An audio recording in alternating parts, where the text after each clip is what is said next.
बहुजन समाज की हर खबर पाने के लिए सब्सक्राइब करें अम्बेडकर पीपल्स वॉइस और बेल आइकन दबाएं।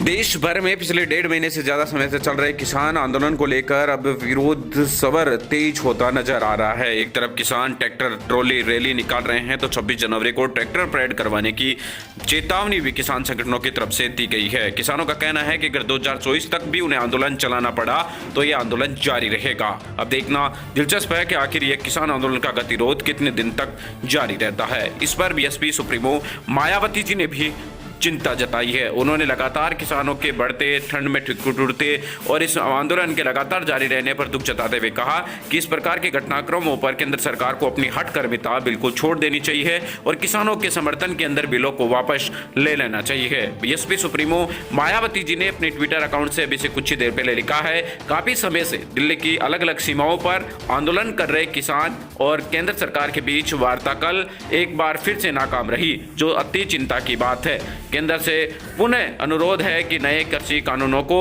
वापस लेने की मांग जो किसानों की है उसे स्वीकार करें और इस समस्या का शीघ्र समाधान करें। बीएसपी सुप्रीमो मायावती जी ने केंद्र सरकार से मांग की है कि नए कृषि कानूनों को वापस लिया जाए और किसानों की मांग को स्वीकार कर लिया जाए ताकि इस समस्या का जल्दी से जल्दी समाधान निकल जाए। बीएसपी अध्यक्ष मायावती जी ने कहा कि आंदोलन दिल्ली की अलग अलग सीमाओं पर पिछले कई दिनों से जारी है और लगातार वार्ता भी जो हो रही है वो भी नाकाम हो रही है। इसलिए अब केंद्र सरकार को अपनी हठकर्मिता छोड़ देनी चाहिए और उसके बाद किसान बिलों को वापस लेना आना चाहिए। आपको बता दें कि इससे पहले भी बहुजन समाज पार्टी की राष्ट्रीय अध्यक्ष बहन कुमारी मायावती जी ने कई बार ट्वीट करके केंद्र सरकार से मांग